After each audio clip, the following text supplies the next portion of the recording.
Satuan Unit Lalu Lintas Polrestabes Palembang akan memperlakukan aturan baru sebagai syarat pembuatan dan perpanjangan masa berlaku SIM A, SIM B, dan SIM C, serta SKCK. Aturan tersebut yakni pemohon akan diminta menunjukkan BPJS Kesehatan yang aktif. Ketentuan ini akan diuji coba 1 Juli 2024 sampai 30 September 2024. Jika pemohon belum memiliki BPJS Kesehatan, saat hendak memohon pembuatan atau perpanjangan SIM dan SKCK, maka pemohon diwajibkan untuk mengaktifkan BPJS Kesehatan terlebih dahulu.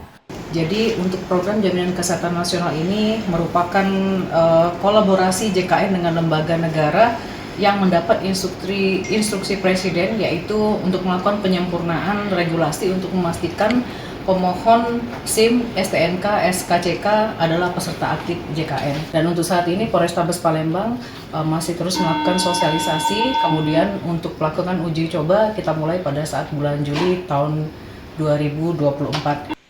Kasat Lantas Polrestabes Palembang menerangkan, Sumatera Selatan salah satu provinsi dari 7 provinsi di Indonesia yang akan diuji coba sebagai Undang-Undang Nomor 40 Tahun 2024 tentang Sistem Jaminan Sosial Nasional.